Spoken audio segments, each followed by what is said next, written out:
Bismillahirrahmanirrahim. Assalamualaikum warahmatullahi wabarakatuh. Alhamdulillahirabbil alamin wassalatu wassalamu ala asyrafil anbiya'i wal mursalin wa ala alihi wa ashabihi ajma'in. Teman-teman yang dirahmati Allah, pada kesempatan subuh hari ini kita akan lanjutkan pembahasan al-usul min ilmi al-usul, dan sekarang kita masuk dalam subbab yang membagi qiyas ke dalam beberapa model. Silakan. Yang pertama adalah qiyasus syabah.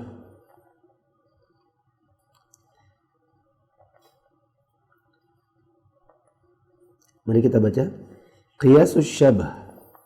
Qiyas asy-syabah atau kemiripan.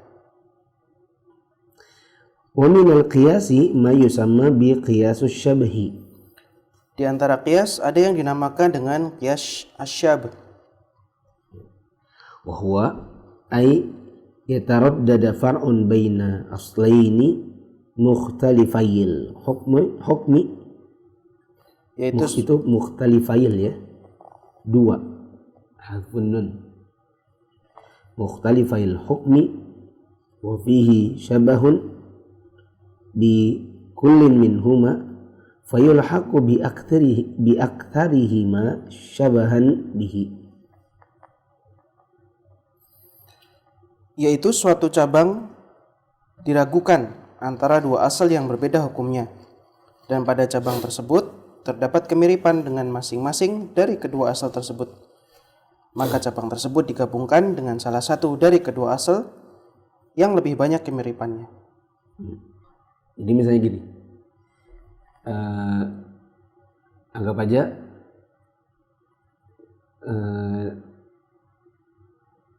ayam sama sapi itu yang mana paling mirip sama babi. Dilihat dari sesama hewan, maka dia sama ayam pun ya sama gitu. Kalau dilihat dari kakinya yang 4, maka lebih mirip sama sapi. Atau jangan gitu, ada nggak yang lebih mirip, yang lebih mendekati? Kanguru, ya, kanguru. Kalau dibilang dia kayak ayam, iya, masalahnya kakinya memang cuma 2, ya kan? Kalau dibilang dia nggak makan biji-bijian kayak ayam, maka dia bisa dibilang lebih mirip kambing misalnya. Gitu gak? Kanguru makanannya Pak? Kayaknya daun ya. Kanguru sama kambing mirip dari sisi apa yang dia makan. Tapi sama ayam dia lebih mirip dari sisi kakinya sama-sama 2 gitu. Terus kalau kita lihat-lihat, manakah yang lebih banyak kemiripan? Oh, lihat lagi bulu-bulunya, bentuk-bentuknya. Kayaknya dia lebih mirip apa? Kambing. Gitu gak? Apa yang kakinya 2 dan haram dimakan?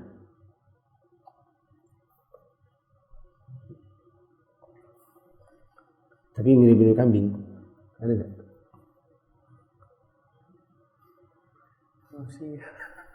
Cicak ya, cicak. Cicak kakinya 4, ada buntutnya, gitu kan? Terus, apakah hukum kanguru? Orang bilang gitu. Dia bilang hukum kanguru itu haram. Kenapa? Dikiaskan dengan cicak. Kok bisa berkaki dan punya buntut? Kanguru punya buntut kan? Terus dia bilang gini, oh enggak, hukumnya kayak kambing. Kenapa? Asalnya makanannya mirip. Nah, jadi hukumnya si kanguru diterapkan kepada misalnya hukum asal yang asalnya agak-agak punya kemiripan masing-masingnya gitu. Itu sebagai contoh aja, contoh-contoh umum aja. Oh iya, ini saya punya contoh nih. Apakah elai itu nangka, apa elai itu durian gitu? Kalau dilihat dari sisi durinya yang gak begitu tajam, dia lebih mirip nangka. Kalau dilihat dari bentuknya yang kok bulet-buletannya sama, itu dia mirip durian. Gitu. Anggap aja di hutan orang pertama kali ketemu elai. Kayaknya di Jawa nggak ada elai kayaknya. Terus orang di sana membahas hukum fikihnya. Apakah hukum fikih dari elai? Gitu. Tapi nangka sama durian sama-sama halal ya, kecuali makannya berlebihan. Gitu deh intinya. Qiyas syabah intinya ada satu hal yang mau dibicarakan jadi farak, tapi asalnya itu sebagai timbangan kemiripannya ada dua yang dua-duanya punya kemiripan. Yang dua-duanya punya sisi kemiripan dengan si yang lagi dibicarakan ini. Lalu ada keraguan-raguan. Sebenarnya dia mirip yang ini apa mirip yang itu. Berarti tadi hukum makan elai apa berarti hukumnya? Bila ditinjau dari kemiripannya sama nangka sama durian berarti apa hukumnya? Hukumnya mubah. Kenapa mubah?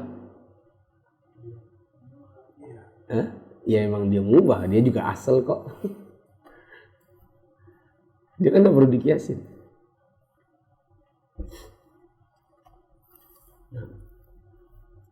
Misalnya dzalika. Contohnya, al-'abdu hal yamliku bitamliki qiyasan 'ala al-hurri aw la yamliku qiyasan 'ala al-bahimati. apakah seorang budak bisa memiliki dalam keadaan ia dimiliki dengan dikiaskan kepada orang merdeka, atau dia tidak bisa memiliki dengan dikiaskan kepada binatang ternak? Memiliki itu maksudnya dianggap punya sesuatu. Budak maksudnya hamba sahaya. Apakah dia itu bisa dikatakan kalau punya sesuatu berarti itu miliknya? Dikiaskan kepada orang yang merdeka karena dari sisi dia sama-sama manusia. Ataukah dia dianggap tidak punya sesuatu? Jadi segala sesuatu pada dirinya itu punya tuannya. Ditinjau bahwa dia punya kemiripan dengan bahimah atau binatang ternak. Kemiripannya apa? Sama-sama diperjualbelikan. Tapi ingat, budak itu adalah orang kafir yang ditangkap dalam perang. Nah, bukan orang kafir di sebelah rumah dicomot jadi budak. Bukan juga orang muslim. Budak itu adalah manakala terjadi peperangan dengan orang kafir, lalu ditangkap dan ulil amri menetapkannya sebagai budak yang dijadikan ya budak bagi orang-orang muslim. Nah, dia ini mirip seperti orang merdeka karena ditinjau dari manusia, atau dia lebih mirip kepada hewan ternak ditinjau dari sama-sama bisa dijual belikan. Idza nazarna ila hadaini al-aslaini al-hurri wal bahimati wajadna anna al-'abda mutaraddidun bainahuma. Jika kita memperhatikan dua asal ini, orang yang merdeka dan binatang ternak, kita dapati bahwa budak diragukan antara keduanya. Kalau ditinjau dari dua asal ini kita jadi bingung hukumnya.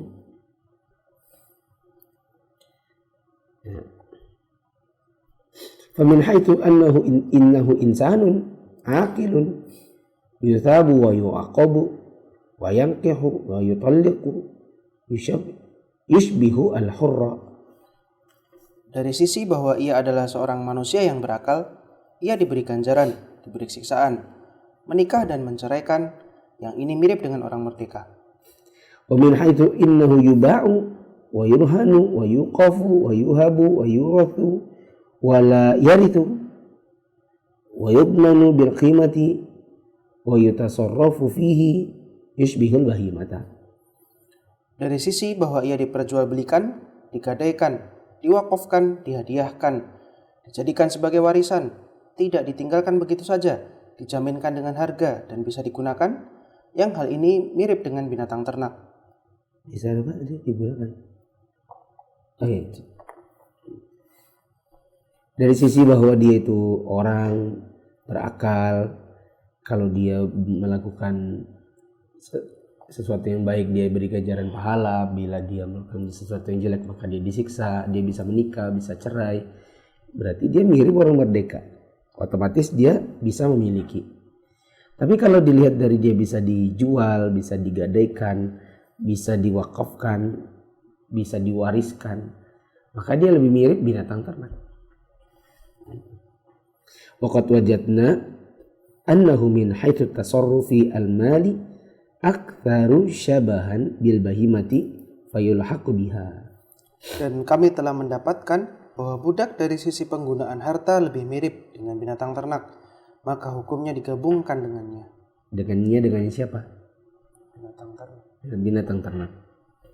Wa hadza qismu min al-qiyas dha'ifun. Jenis qiyas ini adalah lemah. Jenis qiyas syabah ini adalah lemah. In laisa bainahu wa bainal asli illatun munasibatun. Jika tidak ada antara cabang dan asalnya ilat yang sesuai. Kok jika? Salah. Coba baca benar-benar. Nyambung nggak kalau katanya jika? Coba. Nyambung nggak kalau pakai kata jika? Coba baca lagi. Jenis qiyas ini adalah lemah jika tidak ada antara cabang dan asalnya ilat yang sesuai. Nyambung? Enggak pas. Nggak pas. Jadi Jenis qiyas ini adalah lemah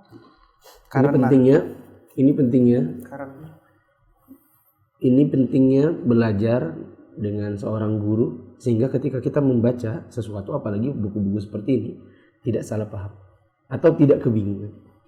Apa yang lebih bagus katanya? Karena. Sebab. Kenapa bisa di situ jadi jika? Karena si penerjemah membacanya ini idza. Idza itu apabila, jika. Padahal di sini tidak ada alifnya. Di sini id, bukan idza. Id itu mengingat bahwa jika dikarenakan, disebabkan oleh, itu id. Coba kalau diganti, mengingat. Jenis qiyas ini adalah lemah mengingat tidak ada antara cabang dan asalnya ilat yang sesuai. Itu. Qiyas ini adalah lemah, qiyas syabah ini, karena cabang dengan asal tidak punya ilat yang pas. Sementara kita lihat kemarin salah satu syarat dari apa?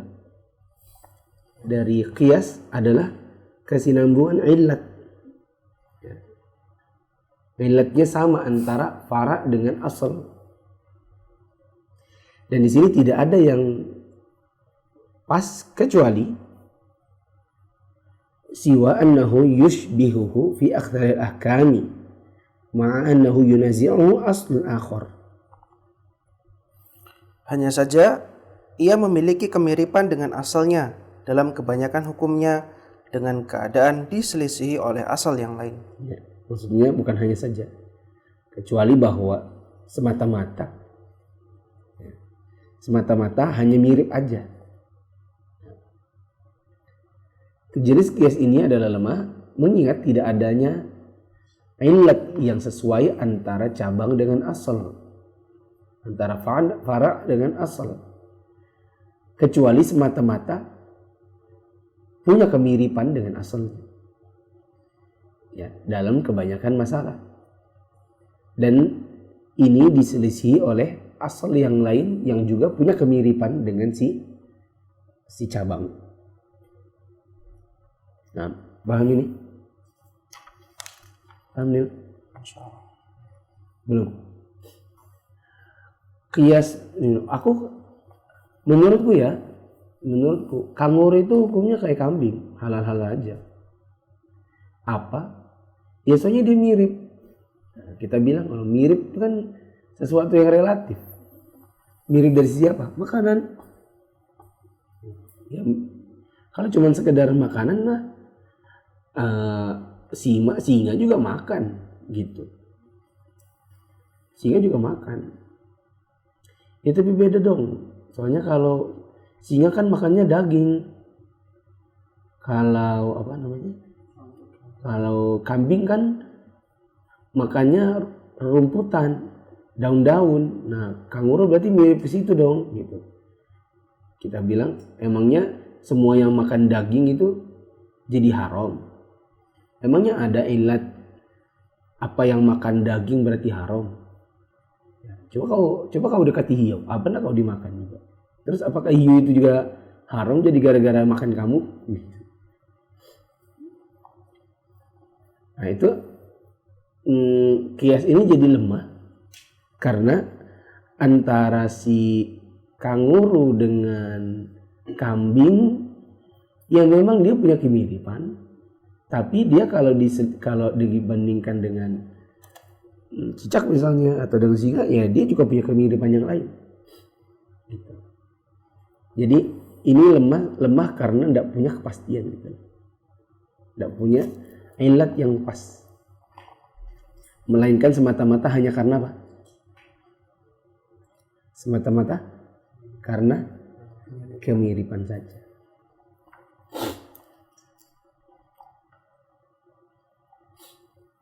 Kuda Nil. Apa kau makan kuda Nil? Oh dia mirip babi. Jadi dia haram. Tapi kan dia tinggalnya di air. Ya berarti dia mirip ikan dong.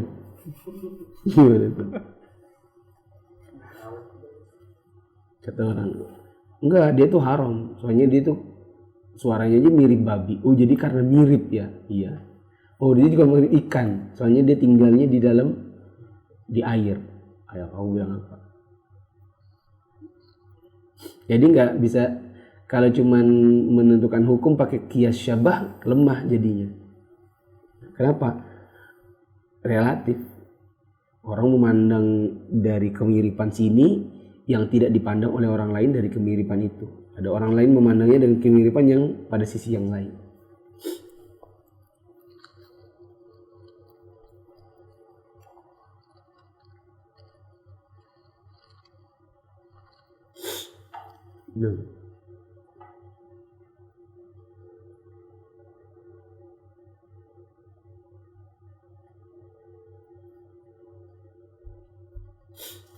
Lanjut.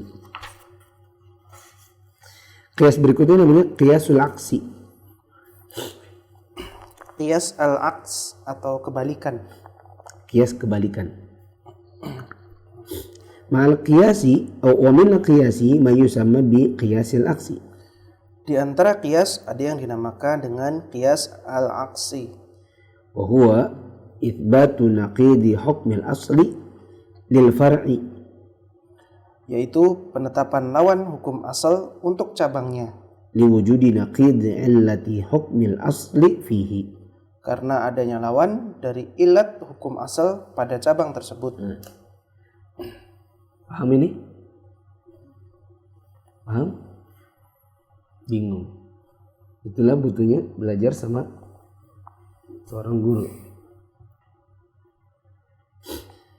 Maksudnya adalah qiyas aks itu kita tetapkan hukum suatu cabang gara-gara dia punya ilat berlawanan sama si asalnya.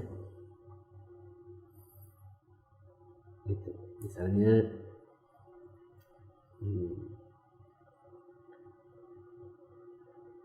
misalnya gini di sekolah, Bu, kalau nanti kita ngerjain PR, apa kita bisa naik kelas, Bu? Kata gurunya gini, coba kau pikir, kira-kira kalau kau tidak mengerjakan PR, kau bisa dapat nilai bagus dan naik kelas? Maksudnya menetapkan hukumnya itu, yaitu naik kelasnya karena rajin dan mengerjakan PR, adalah dengan melihat kebalikan dari si apa namanya? Dia dari kebalikannya. Kebalikannya adalah bila kamu tidak mengerjakan PR, kau bisa dapat nilai bagus dan naik kelas atau tidak? Kalau dia bilang tidak, nah begitulah bila seandainya kamu mengerjakan PR. Paham atau enggak?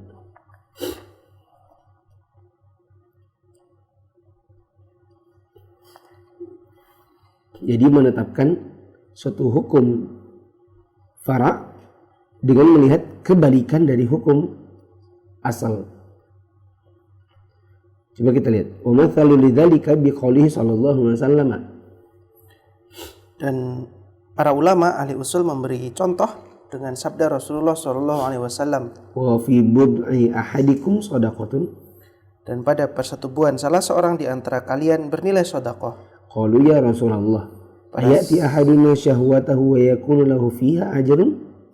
Para sahabat berkata, wahai Rasulullah, apakah salah seorang dari kami menyalurkan syahwatnya, lalu ia mendapat pahala karenanya?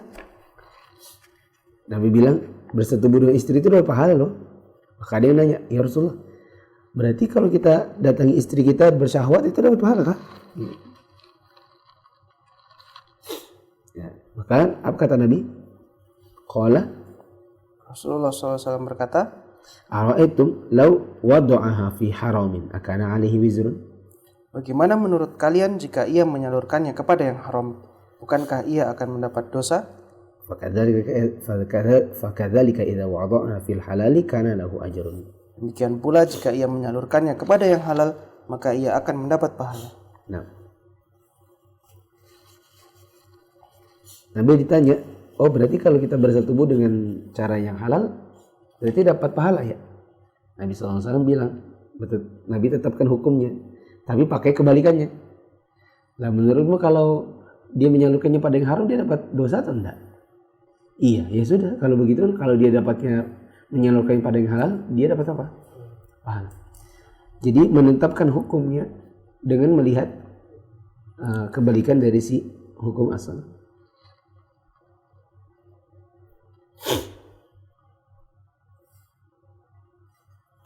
Ini menurut sebagian ulama.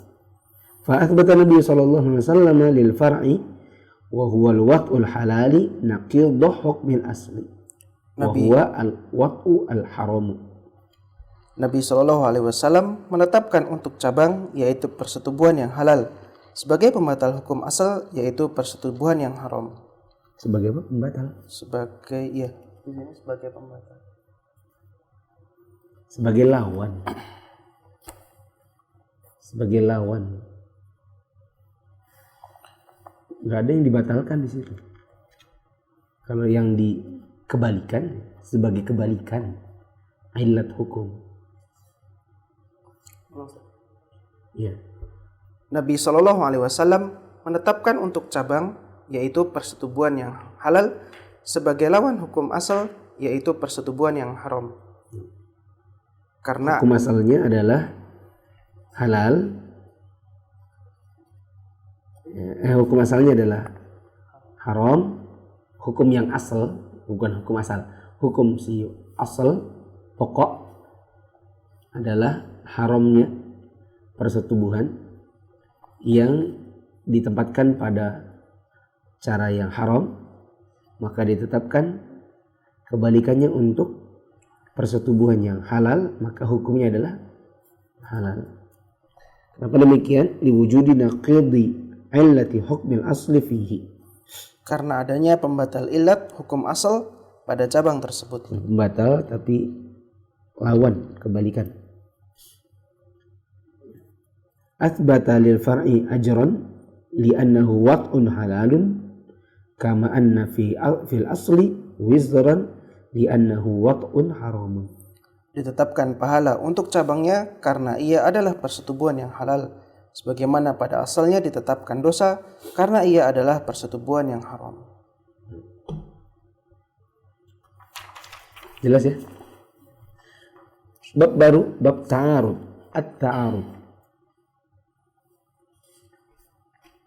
Ta'arud itu saling berseberangan. At-ta'arudu. Ta'arud. Ta'rifuhu. Definisinya.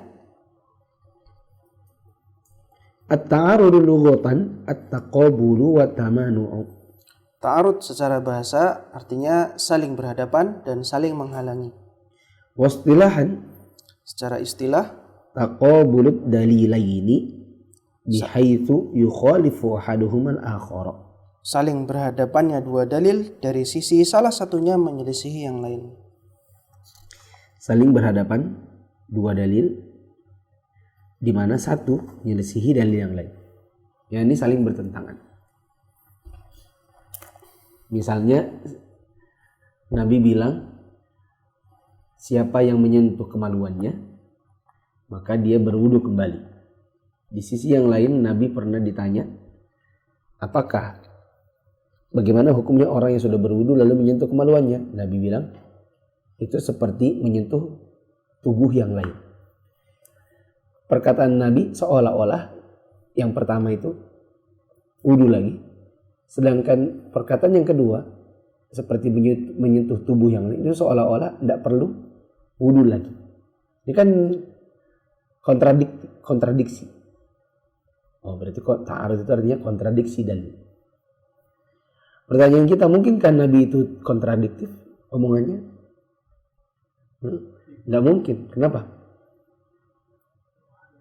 Karena itu wahyu.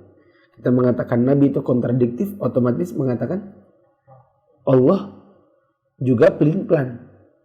Gitu. Allah itu yang pelin-pelan. Karena Muhammad itu kan perpanjangan saja dari Allah. Ya, firman Allah turun ke Muhammad untuk disampaikan kepada kita. Kalau kita bilang Nabi itu pelin-pelan karena sekali ngomong di satu hari ngomongnya A, besok-besok ngomongnya B, itu sama dengan mengatakan Allah juga pelin-pelan. Tapi itu tidak mungkin. Kenapa tidak mungkin? Sudah balik tadi. Tapi kok bisa terjadi begitu? Kok bisa terjadi begitu? Jawabannya, pertama bisa jadi kita yang tidak paham. Ya. Yang kedua bisa jadi memang periwayatannya berbeda. Yang ini diriwayatkan siapa, yang ini diriwayatkan siapa. Atau bisa jadi jangan-jangan salah satunya adalah memang hadis yang tidak sahih. Gitu. Oh, tapi ini nggak terjadi pada hadis saja, ini terjadi pada Quran juga misalnya. Kita katakan itu kitanya yang tidak paham berarti. Tidak mungkin Al-Quran bertentangan dengan satu ayat dengan ayat yang lain. Itu kita yang tidak paham. Maka kita perlu bertanya kepada para ulama supaya kita paham. Gitu. Beda kalau ustadz, itu dia bisa jadi kontradiksi. Imam Syafi'i misalnya kontradiksi antara sebagian perkataannya dahulu di Baghdad dengan di Mesir, sehingga orang menamakannya qaulul qadim dengan qaulul jadid. Kenapa demikian? Ya namanya manusia. Dia tidak dapat wahyu. Ya. Karena kan kita merevisi ralat ya, kemarin saya ngomong begini sekarang beda lagi. Dan itu tidak mungkin terjadi pada Nabi. Karena beliau adalah Rasul yang perkataannya merupakan wahyu. Nah, wa aqsamu ta'arudi arba'atun. Pembagian ta'arud ada 4. Al-qismul awwal an yakuna baina dalilaini 'ammaini wa lahu arba'u halatin. Yang pertama, terjadi pada dua dalil yang umum. Padanya ada 4 kondisi. Ini umum kontradiksi sama dalil umum lain. Umum lawan umum. Ada 4 kondisi. Al-ula an yumkina al-jam'u bainahuma bihaitsu yuhmalu kullu minhuma ala halin la yunaqidul akhara fiha fayajibul jam'u. Yang pertama, mungkin untuk dijamak antara keduanya. Dari sisi masing-masing dalil tersebut bisa dibawa pada kondisi yang tidak bertentangan dengan yang lain. Maka harus dijamak. Umum lawan umum. Tapi dua-duanya ini masih mungkin untuk dikompromikan. Ada satu masa pakai yang ini, ada satu masa pakai yang itu. Jadi nggak ada kontradiksi sebenarnya. Mithalu dzalika qauluhu ta'ala li nabiyhi sallallahu alaihi wasallam. Contohnya firman Allah Ta'ala kepada Nabi Sallallahu Alaihi Wasallam. wa innaka latahdi ila siratim mustaqim. Dan sesungguhnya kamu benar-benar memberi petunjuk kepada jalan yang lurus. Wa qaluhu innaka latahdi man ahbabta. Dan firman Allah Ta'ala, sesungguhnya kamu tidak akan dapat memberi petunjuk kepada orang yang kamu kasihi. Ini ada dua dalil umum tapi nggak nyambung kayaknya menurut kita. Yang satu bilang engkau Muhammad bisa menunjukkan kepada jalan yang lurus. Di ayat yang lain Allah bilang engkau Muhammad tidak bisa memberikan petunjuk kepada yang kau kehendaki, yang kau sukai, yang kau cintai. Lah, Allah ini gimana sih? Tadi katanya engkau Muhammad menunjukkan ke jalan yang lurus. Kok satu lagi Allah bilang engkau Muhammad tidak menunjuki bagi siapa yang kamu cintai. Kalau kita mau bilang ini, ini kayaknya kontradiksi ini. Bisa atau tidak? Bisa aja. Ya, tapi itu menunjukkan kebodohan. Ya. Seperti orang ngerjain PR kalkulus kalau di kuliah, kalkulus statistik gitu kan. Ingat ya antum waktu ana bilang kalau antum ketemu analogi antum catat analoginya. Ya. Kenapa? Kapan-kapan antum mengajarkan buku ini antum lebih memberikan jembatan pemahaman. Kayak ini statistik kalkulus ini saya baru ketemu juga di kepala saya. Ya. Dulu kan waktu kuliah ada namanya kalkulus. Kalau di SMA ke bawah kita menamakannya apa? Matematika. Kalau orang Balikpapan menamakannya metik. Ya kan? Ujian metik alias matematika. Kalau sudah level kuliah kita menamakannya kalkulus. Nah, begitu juga yang lebih advance lagi statistik. Ada mahasiswa nggak ngerti dia ini. Ini gimana ya? Nggak bisa ini salah ini. Soalnya salah ini katanya. Kata dosennya, itu soalnya bukan salah mas, kamu dia yang bodoh. Ya. Kalau kamu tidak tahu, bilang tidak tahu, jangan bilang soalnya yang salah. Ini sama kayak ada orang bilang ini dua ayat ini nggak nyambung ini Allahnya yang salah ini. Kita bilang ini ayatnya nyambung, cuman kamunya yang tidak tahu. Nek, orang ngerti, yo bilang aja. Bilang aja. Ngomong wae. Aku orang ngerti. Kalau nggak tahu bilang aja nggak tahu gitu. Jangan bilang ini ayatnya salah. Iki ayatnya sing keliru. Gitu. Ini orang Bugis ngomong Jawa.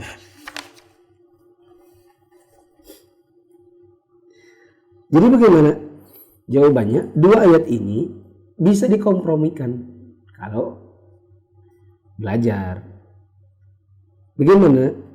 Kata para ulama, kata Syekh Utsaimin, wal jam'u bainahuma annal ayatal ula yuradu biha hidayatud dalalati atau hidayatul irsyadi atau hidayatud dilalati ila al-haqqi wa hadhihi thabitatun lirrasul sallallahu alaihi wasallam. Wal ayat tsaniyata yuradu atau wal ayat tsaniyatu yuradu biha hidayatul taufiqi lil amali wa hadhihi biyadillahi ta'ala la yamlikuha ar-rasul sallallahu alaihi wasallam wala ghairuhu. Dan jamak antara keduanya adalah bahwa ayat yang pertama maksudnya adalah hidayatul dalalah atau yang disebut hidayatul irsyad atau hidayatul bayan kepada al-haq, dan sifat ini tetap bagi Rasulullah SAW. Dan ayat yang kedua maksudnya adalah hidayatul taufiq untuk beramal.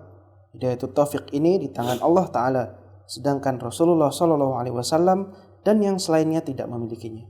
Ya.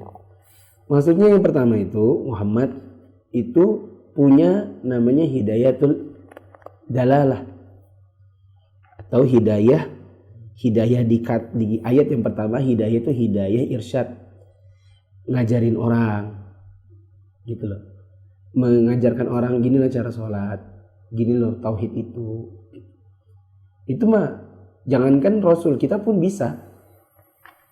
Seorang dai itu juga punya hidayah dalalah. Dia ngajak orang, ini loh petunjuknya Allah dan Rasulnya, gini caranya. Cuma apakah orang pasti nerima? Belum tentu nerima. Kita dakwah apakah setiap orang langsung ngangguk-ngangguk? Tidak mesti. Kenapa? Karena ada faktor yang kedua namanya hidayah taufik. Yang itulah yang pada ayat keduanya. Ayat yang innaka latahdi man ahbabta. Engkau memberikan hidayah tidak bisa memberikan hidayah kepada siapa yang kau cintai. Maksudnya adalah hidayah taufik. Di mana hidayah taufik itu hanya di tangan siapa? Di tangan Allah. Kita bisa aja ngajarin orang tua kita yang Kristen misalnya. Ngajarin dia dan itu hidayah namanya dalalah. Tapi apakah orang tua itu pasti menerima? Jawabannya belum tentu. Kenapa? Karena ada namanya hidayah atau taufik yang itu ada pada tangan Allah. Nabi ngajarin pamannya Abu Thalib nggak? Waktu kita di Usul Salasa. Wahai paman, gini dong. Dia, nanti kalau gini, nanti saya akan bela engkau. Itu namanya hidayah apa? Hidayah dalal. Sekedar menyampaikan, mengajari gitu. Tapi apakah pamannya Nabi menerima? Tidak. Kenapa? Allah tidak memberikan apa? Hidayah taufik. Jadi hidayah itu ada dua. Gitu. Ada hidayah dilalah dan itu Nabi punya, kita pun punya. Ya, tetapi semua nanti bergantung pada hidayah taufik yang itu hanya siapa yang punya? Allah. Makanya alhamdulillah kita bersyukur kepada Allah manakala kita diberikan hidayah taufik juga untuk beramal, untuk menjadi seorang muslim. Dan ini tidak semua orang diberikan oleh Allah hidayah seperti itu. Tanian. Yang kedua dari apa? Kondisi umum versus umum. Fa'ilam yumkinil jam'u fal mutaakhiru nasikhun in ulimat tarikh. Jika tidak mungkin untuk dijamak, maka dalil yang datang belakangan menjadi nasikh, yakni yang menghapus hukum sebelumnya jika tarikhnya diketahui. Fayu'malu bihi duna awwali. Sehingga dalil nasikh tersebut diamalkan, sedangkan dalil yang datang lebih dulu atau mansukh tidak diamalkan. Ya. Yang kedua, manakala nggak mungkin dikompromikan. Ya, bertentangannya betul-betul bertentangan. Maka kita lihat, jangan-jangan ada nasakh di situ. Kemarin kalau ada nasakh berarti ada apa dan apa? Nasakh apaan? Penghapusan. Terus kalau ada penghapusan berarti ada apa dan apa? Ada penghapus dan ada yang dihapus. Kalau penghapus namanya apa? Nasikh. Yang dihapus? Mansukh. Maka kita lihat tarikhnya, melihat sejarahnya. Jangan-jangan ada perbedaan karena memang perbedaan sejarah atau perbedaan waktu. Jika memang diketahui perbedaan waktunya, berarti yang paling belakangan turun itu namanya penghapus atau dihapus? Penghapus. Paling belakangan turun disebut dengan penghapus alias nasikh. Sedangkan yang duluan turun disebut dengan mansukh alias dihapus. Kalau gitu, kalau sudah terjadi nasakh, ada nasikh, ada mansukh, maka yang diamalkan dalil apa? Dalil nasikh. Yang diamalkan adalah yang penghapus. Contoh, wa mithalu dzalika qauluhu ta'ala fis siyam. Contohnya firman Allah Ta'ala tentang puasa. Ada pertentangan dengan dalam dalil puasa. Kata Allah, "Faman tatawwa'a khairan fahuwa khairul lah, wa an tasumu khairul lakum in kuntum ta'lamun."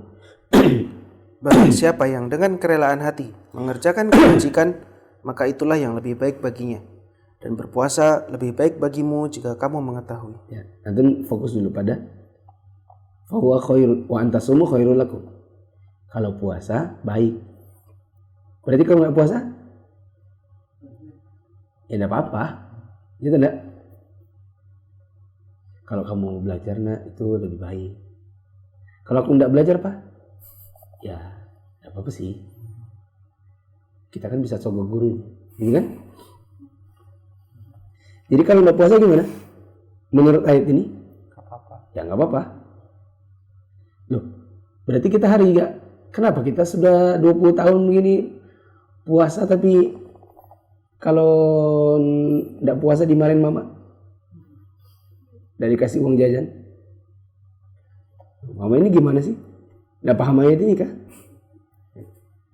Nanti kita pulang dari kajian ini kita, Mak, mama ini selama ini ngeprank saya. Ya. Ternyata ada ayat bilang wa antasumu khairul lakum. Kalau engkau puasa itu lebih baik. Berarti kalau enggak puasa enggak apa-apa.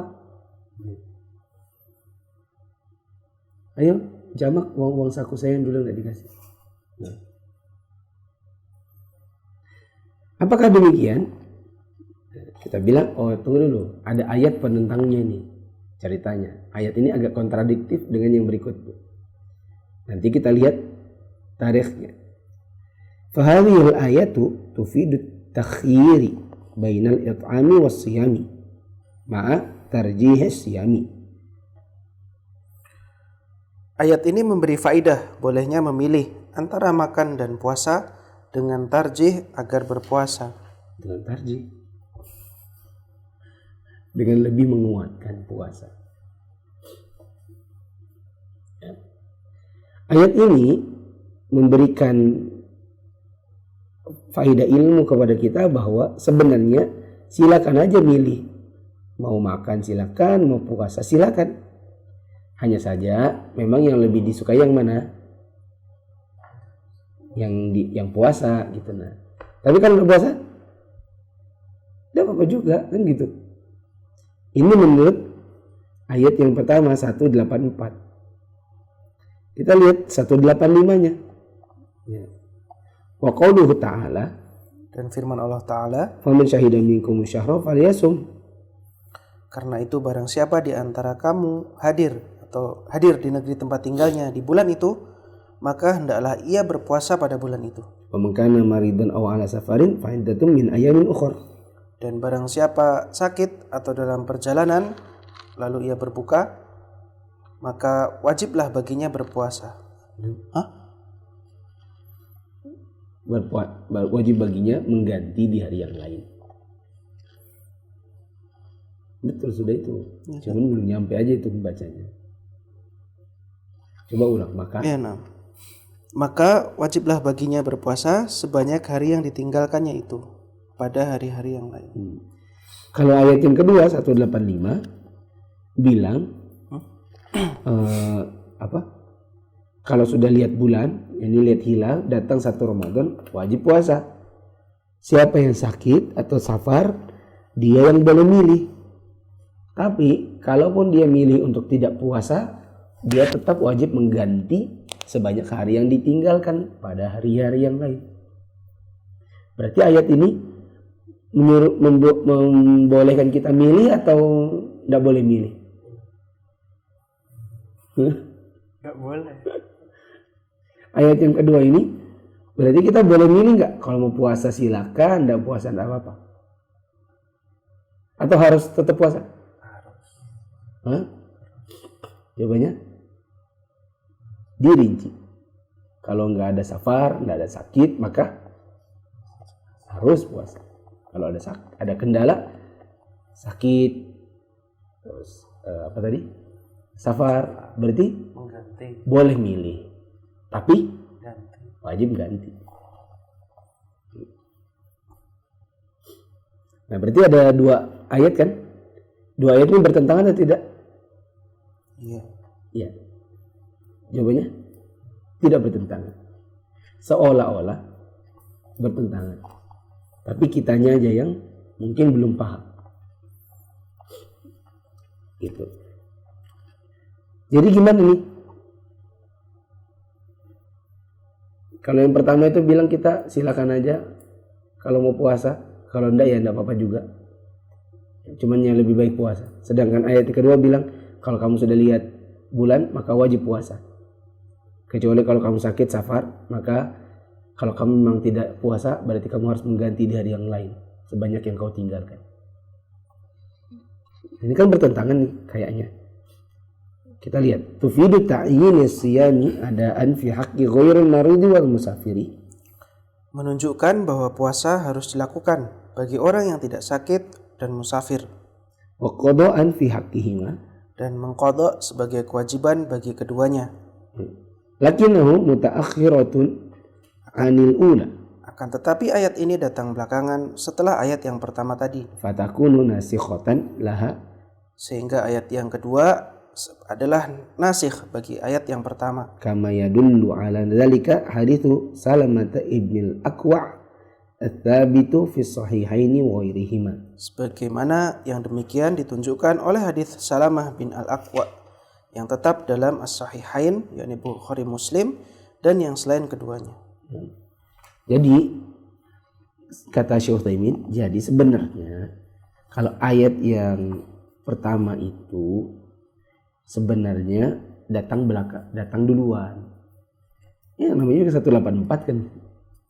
Ayat yang kedua 185 datang kan setelahnya.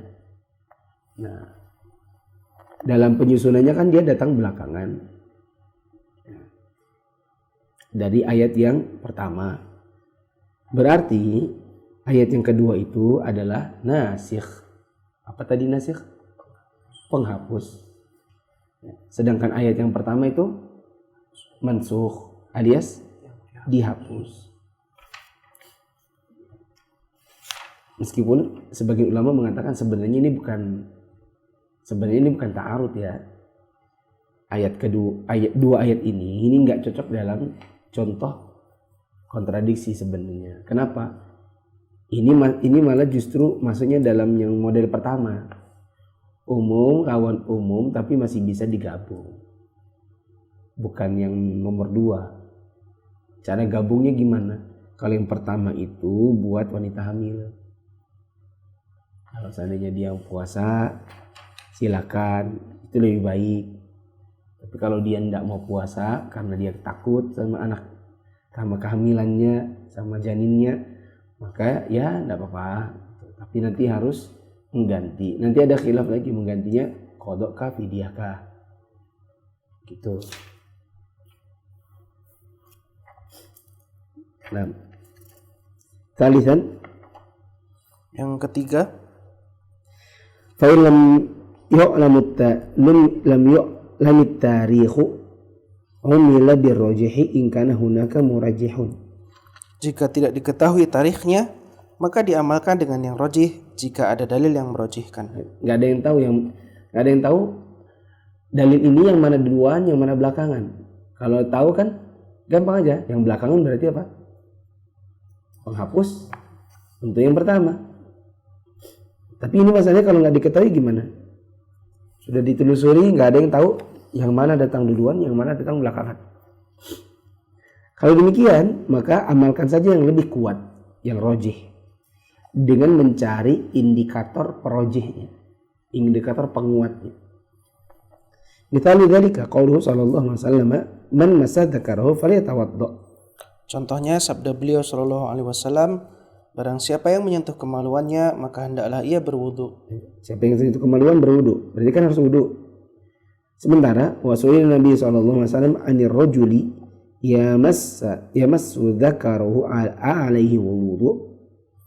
Dan beliau sallallahu alaihi wasallam pernah ditanya tentang seseorang yang menyentuh kemaluannya, apakah ia harus berwudu? Qala la innama huwa bid'atun minka. Beliau menjawab, tidak, karena sesungguhnya kemaluannya itu adalah bagian dari tubuhmu. Ya, kenapa? Nabi pernah bilang siapa yang nyentuh kemaluan berwudu. Tapi pernah juga ditanya siapa yang bagaimana dengan yang menyentuh kemaluan? Maka Nabi bilang itu seperti tubuhmu yang lain. Seperti habis wudhu nyentuh mata, nyentuh kemaluan kayak nyentuh tangan.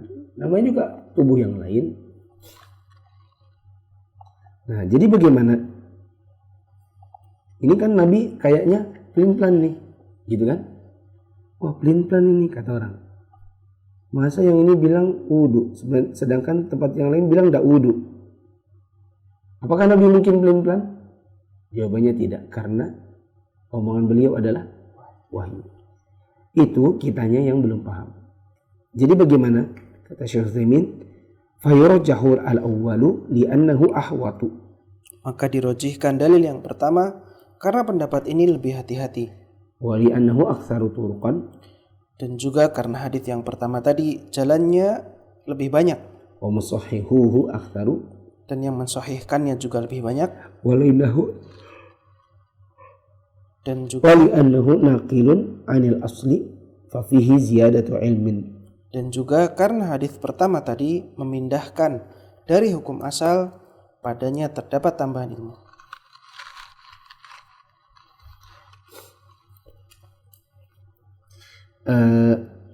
Jadi gimana? Kata Syekh Utsaimin, dirojikan saja yang pertama. Berarti yang pertama yang mana tadi? Siapa yang menyentuh kemaluan berwudu. Itu lebih roji daripada yang mengatakan tidak wudu. Lah kenapa? Karena riwayatnya lebih banyak. Riwayat yang suruh berwudu lagi itu lebih banyak. Dan riwayat yang lebih banyak tentu lebih kuat daripada cuman riwayat yang sedikit jalur. Dia juga lebih hati-hati. Kan kalau menyentuh kemaluan lalu wudu kembali kan lebih hati-hati. Siapa tahu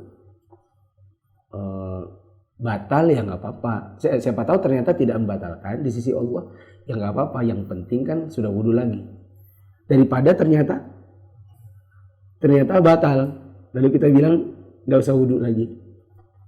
Kayak gini nah, kayak di sekolah. Hari ini ujian kah? Gak tahu juga, kalau nggak salah sih ada. Kan guru bilang gitu kan. Ya aku nggak tahu juga. Ya kita belajar aja sudah. Udah, takutnya ternyata nggak ujian. Ya belajar aja, takutnya ujian. Gitu enggak? Pernah nggak ngalamin gitu? Karena itu lebih hati-hati. Mendingan wudhu aja. Ya, sekalipun ternyata tidak batal di hari kiamat. Daripada kita bilang dosa wudhu siapa tahu ternyata nggak batal. Ya kalau ternyata batal, gimana? Kan lebih hati-hati. Begitu juga ulama yang mensohikannya juga banyak. Yang lebih memandang hadis yang pertama itu lebih banyak. Dan dia juga pindahan dari asal sehingga ada tambahan ilmu. Orang itu lebih perpindahannya begini. Siapa gimana ya? Siapa yang menyentuh kemaluannya maka dia berwudu kembali. Itu lebih tegas, lebih menunjukkan kepastian pengetahuannya ketimbang orang yang bercerita. Nabi itu pernah loh ditanyain orang. Tanyain gimana kalau ada orang menyentuh kemaluannya setelah wudu. Terus Nabi bilang ya tidak usah wudu lagi. Itu kan seperti menyentuh tubuh yang lain gitu. Tidak setegas kalau yang pertama. Dari sisi adanya kepastian pengetahuan dari orang yang menukilkannya. Nah. Tapi sebenarnya ini hanya contoh Syekh Utsaimin, tapi Syekh Utsaimin tidak merojikan yang begini. Syekh Utsaimin itu lebih pilih bahwa kedua hadis tadi itu sebenarnya masih bisa dijamak. Jamaknya apa? Wudu lagi tambah tidak wudu lagi bagi dua. Berarti apa? Sunnah aja wudunya. Kalau mau nyentuh kemaluan maka disunahkan wudhu lagi. Terakhir, rabi'an. Yang keempat, Fa illam yujad murajjihun fa wajabat tawaqqufu.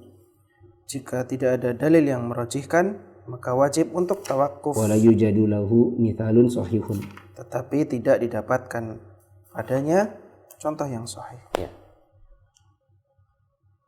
Kalau tidak ada rojih ya berarti sudah diam aja. Tapi itu enggak ada contoh begitu. Wallahu alam, di sini sampai sini dulu. Kita ulang lagi. Qiyas ada yang namanya qiyas syabah. Apa itu? Mirip, Qiyas karena kemiripan. kemiripan. Seperti qiyas antara budak dengan manusia biasa, dengan manusia merdeka, atau budak dengan binatang ternak. Apakah ini dalil yang pas? Dalil yang oke? Tidak. Ini dalil yang kurang, yang masih lemah. Kenapa begitu?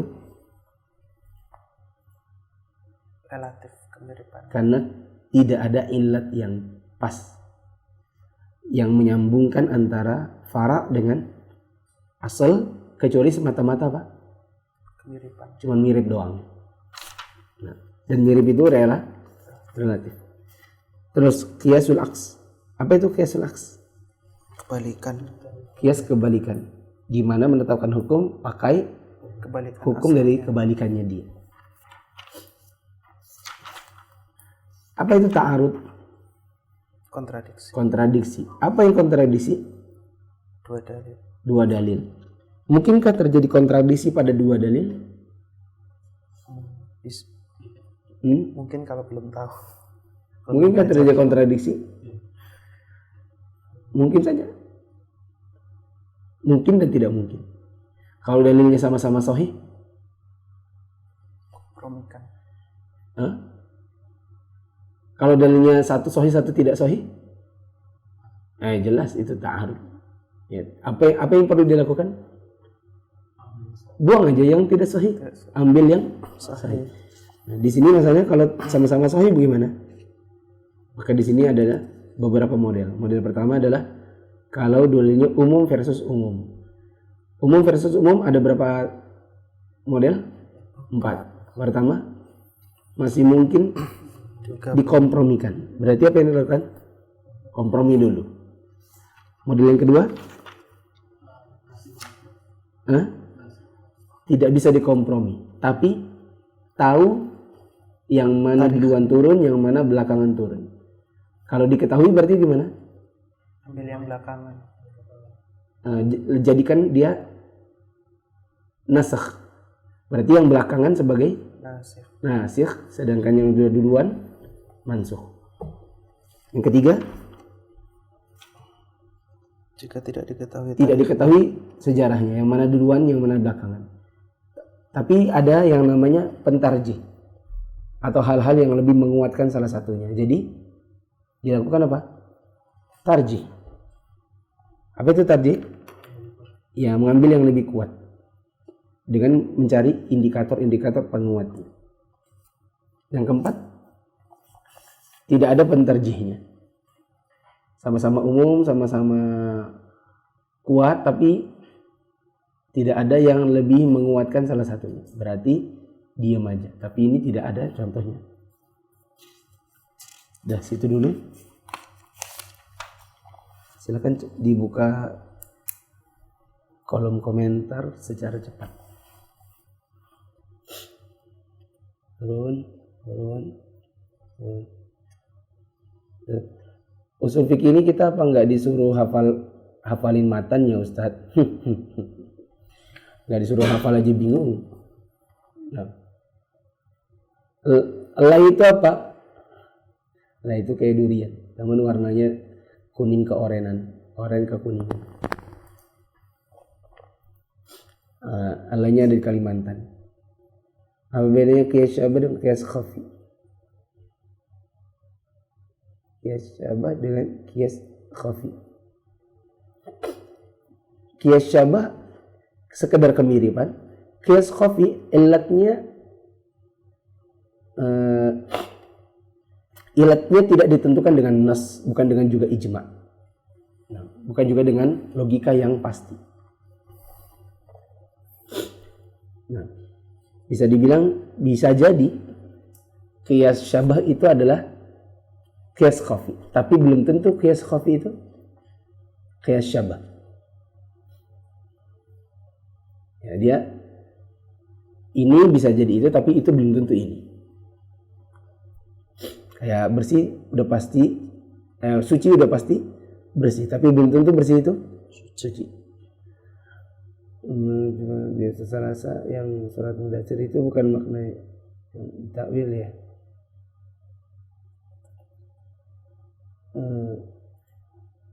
Wallahu a'lam. Ada namanya takwil, ada yang namanya tafsir. Ada yang namanya takwil, ada yang namanya tafsir. Takwil part dari tafsir, ya. Tapi tafsir tidak selalu dengan cara takwil. Ada sebagian ulama yang membedakannya. Karena kalau takwil itu bisa jadi juga dengan cara mengganti hurufnya. Sedangkan tafsir belum tentu dengan cara takwil. Takwil itu dia misalnya istawa digantinya istaula. Tapi tafsir bisa jadi pakai makna ini ditafsirkan oleh sahabat Nabi dengan mendengarkan dari sunnah Nabi. Wallahu a'lam.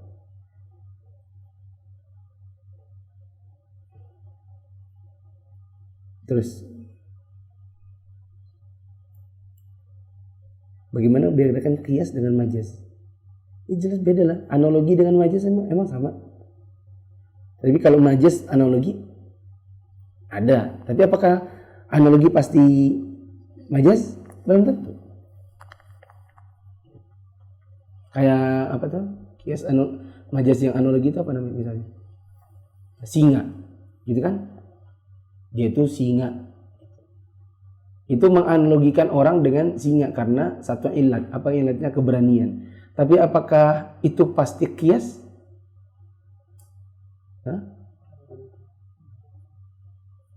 Maaf, apakah qiyas begitu, analogi begitu udah pasti majaz? Belum tentu, kan majaz ada banyak. Matan itu apa? Tuh, coba balik ke atas tadi. Tadi ada yang nanya apa? Ikhwan Kalimantan, apakah kita tidak disuruh hafalin Ustaz? Misalnya matannya. Coba teman turun ke bawah. Pesertanya Imam bin Aif ada yang bertanya, matan itu apa? Antum bayangkan, bagaimana kita menyuruh orang menghafal matan ketika sebagian peserta ini matan itu apa belum ada yang belum tahu. Disitulah seorang dai harus bisa membaca kadar pengetahuan murid-muridnya. Saya tahu mana yang bisa disuruh untuk menghafal, mana yang tidak. Makin bertambah materi makin bingung, tapi berusaha memahami lagi bukan dari awal. Bukan gitu. Semakin banyak materi, semakin banyak yang harus dikuasai, tapi tidak semuanya kita mampu menguasai.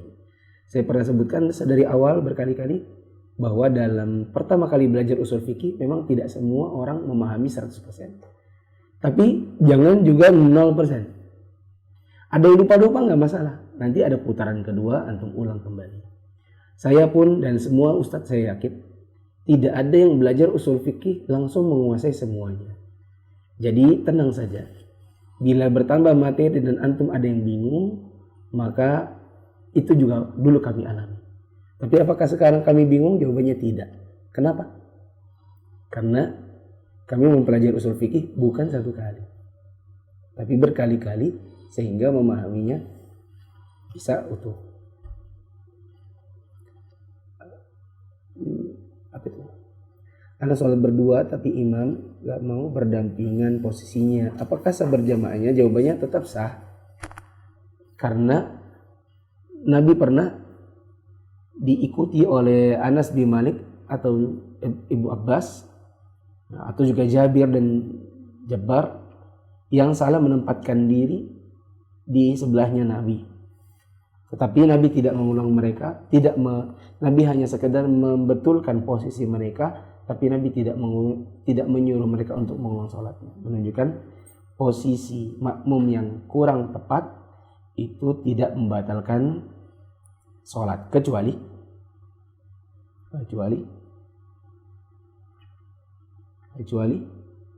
posisi makmum yang salah itu tidak membatalkan, kecuali kalau makmumnya depan imam. Kecuali lagi Imamnya perempuan. kok imamnya perempuan? Seluruh posisi imam dengan makmum, di mana makmum itu salah tempat, misalnya dia di kiri atau dia di belakang, itu tidak membatalkan sholat, kecuali bila imamnya di belakang, makmumnya yang di depan. Kecuali lagi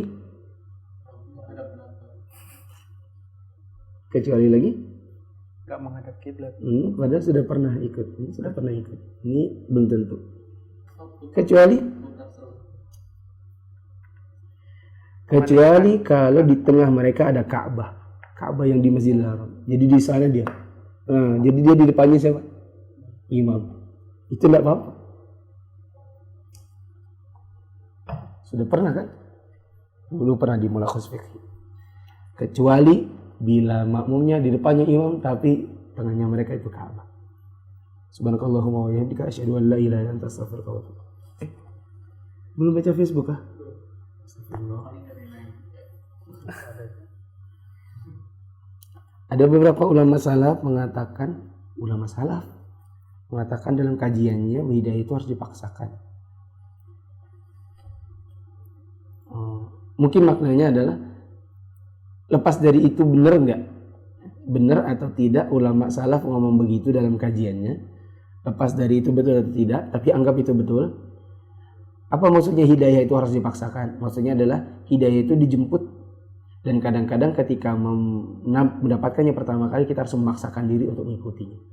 Seperti orang berjilbab itu kan harus memaksakan diri dulu. Kita sholat itu kadang kita dipaksa dulu. Gak langsung oke, mak. Pasti kan awal-awal, ya nak yuk, aduh males nah, ini belum selesai nah, ini lagi main kelereng, nah, ini main, gitu kan? Males nah. Semua harus dipaksa dulu. Awal-awalnya. Bolehkah ibu hamil menyusui bayar fidyah saat Ramadan, nanti di Ramadan jika sudah mampu mengqadha puasanya? Boleh. Terus jika belum sempat mengqadha puasa karena hamil lagi, belum sempat qadha, bagaimana hukumnya? Berarti nanti mengganti semampunya di tahun berikutnya.